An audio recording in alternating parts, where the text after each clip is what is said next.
नमस्कार, मैं बीना कुमारी। आज चर्चा करेंगे गृह मंत्री अमित शाह का, जिन्होंने राज्यसभा में बाबा साहब का अपमान किया। पर सवाल यही उठता है कि आखिर अमित शाह ने किसको खुश करने के लिए बाबा साहब का भी इस्तेमाल कर गए? क्या वो अडानी के मुद्दे से देश को ध्यान भटकाने के लिए या सवर्ण वोटरों के लिए बाबा साहब का इस्तेमाल किया? अमित शाह भारतीय संविधान के गौरवशाली यात्रा के 75 साल पूरा होने पर राज्यसभा में हुई बहस का जवाब देते हुए बाबा साहब अंबेडकर पर जो बोला था, या कहिए बाबा साहब पर जो कटाक्ष किया था, वह कटाक्ष संसद से सड़क तक, प्रदर्शन से लेकर धक्का मुक्की के आरोप प्रत्यारोप तक ही सीमित नहीं रहा, बल्कि राहुल गांधी पर हत्या का प्रयास करने के मुकदमे दर्ज होने तक पहुंच गया। अंबेडकर अंबेडकर अंबेडकर अंबेडकर कहना एक फैशन बन गया है। जितनी बार अंबेडकर का नाम लिया गया, अगर उतनी बार भगवान का नाम ले लेते तो 7 जन्मों का पाप धुल जाता। पर अमित शाह को पता नहीं है, भूखे पेट भजन न होए गोपाला। पेट में अन्न नहीं तो भगवान का नाम भी कोई नहीं ले सकता। आप शोषित और वंचित को धरती पर अधिकार नहीं, लेकिन स्वर्ग की पाठ पढ़ा रहे हैं। क्या कहना चाह रहे थे अमित शाह? आज इस पर अपना एक अलग दृष्टिकोण रखने का प्रयास करते हैं। देश और दुनिया में प्रिंट मीडिया से इलेक्ट्रॉनिक मीडिया तक विभिन्न प्रकार के विश्लेषण को आपने पढ़ा और सुना होगा, जिसमें से लगभग सभी विश्लेषणकर्ता इस बात से सहमत थे कि भाजपा को अमित शाह का यह वक्तव्य महंगा पड़ सकता है।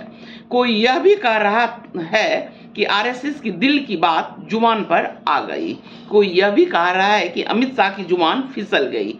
आदि तरह तरह के व्याख्या और विश्लेषण हो रहा है। मेरा कहना है कि अमित शाह एक मजे हुए राजनेता हैं, धरातल से उठकर सत्ता के शीर्ष पर पहुंचे हैं। अमित शाह क्या बोल रहे हैं और उसका क्या असर होगा बखूबी जानते हैं।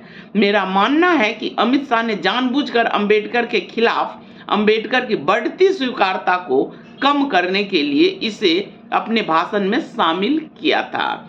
अमित शाह अपने कोर मतदाताओं को एक संदेश देना चाहते थे कि जिसमें अमित शाह बखूबी सफल रहे।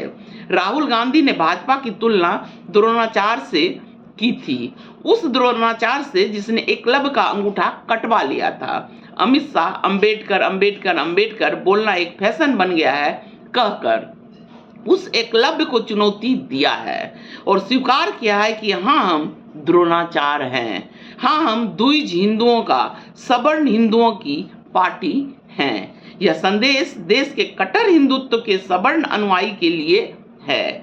भाजपा में ओबीसी का बढ़ता प्रतिनिधित्व भाजपा के कोर सवर्ण वोटरों में असंतोष पैदा कर रहा था।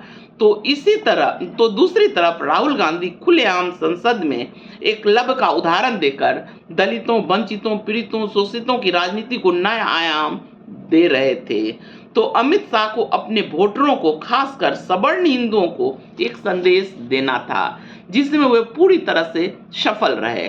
अमित शाह को पता है मीडिया उनके साथ है। उग्र हिंदुत्व की ध्वजवाहक सवर्ण हिंदू समाज देश की नब्ज पर नियंत्रण रखता है, इसलिए उसको खुश रखना अनिवार्य है। आरएसएस भाजपा का मातृ संगठन है, जो हमेशा से दलितों को मानव समझा ही नहीं है। संविधान ने जो दलितों एवं शोषितों के ऊपर उठाने का प्रयास किया, उसके मुख्य सूत्रधार पर आक्रमण आरएसएस को अपने मूल एजेंडे की ओर लौटने का प्रयास है। अंबेडकर क्यों भला आरएसएस का दुश्मन ना हो? अंबेडकर तो वही हैं जिनकी वजह से नरकीय ही नहीं, पशुवत जीवन जीने वाले दलितों और वंचित वर्ग की भी सरकारी नौकरी में आने लगे हैं। वो सरकारी नौकरी और सत्ता जो केवल सवर्ण का था, दूसरी जाति के लोग आ नहीं सकते थे। अपने अधिकार क्षेत्र पर अतिक्रमण को बर्दाश्त करते करते सवर्ण समाज परेशान हो रहा था। इसीलिए अमित शाह का बाबा साहब पर आक्रमण उसी अतिक्रमण का जवाब है। जाकर पूछिए दूर दराज के गांव में, जाकर किसी डोम चमार के परिवार से उसका भगवान तो अंबेडकर ही है। समाज का एक बहुत बड़ा वर्ग है, बहुत ऐसे लोग हैं जहां अंबेडकर पूजे जाते हैं, और पूजा तो भगवान की होती है। होते होंगे अमित शाह के भगवान, कोई और। दलित, वंचितों और शोषितों के भगवान तो अंबेडकर ही हैं। आरएसएस भाजपा ने बस पिछड़ों का वोट पाने के लिए मोदी और शाह को एक मुखौटा बनाया है। याद कीजिए, क्या किसी सावरकर ने, तिलक ने मुसलमानों के 600 सालों के शासन का कभी विरोध किया था? नहीं, क्योंकि जो ये लोग कहते थे वही राजा करता था। कभी भी हरिजन को समाज में मनुष्य समझा ही नहीं गया। मुसलमान के 600 सालों के शासन में भी वही लोग सत्ता में थे जो आज हैं। उन्होंने अंग्रेजों का अवश्य विरोध किया जो समाज में समानता लाना चाहते थे।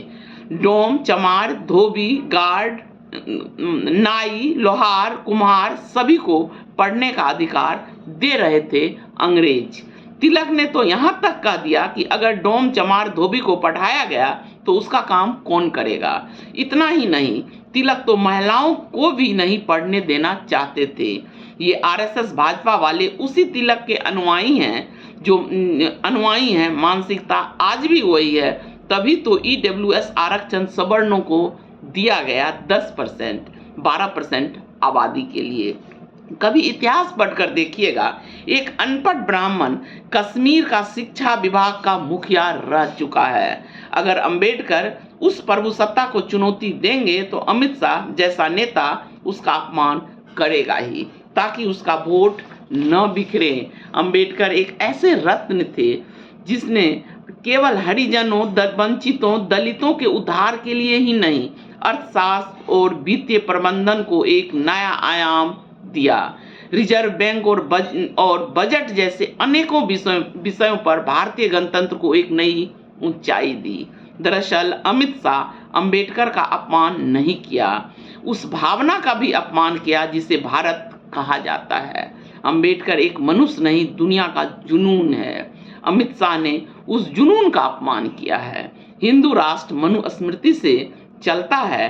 अमित शाह तिलक और सावरकर के ध्वजवाहक के रूप में उसी मनुस्मृति को वापस लाना चाहते हैं, परंतु अंबेडकर ने देश को इतनी ताकत दे दी है जिसमें सावरकर का सपना कभी पूरा नहीं हो सकता है। अंबेडकर पर हमला करके अमित शाह एक प्रयास अवश्य कर रहे हैं।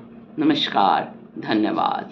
अपने संविधान का नमन और बाबा साहब का नमन।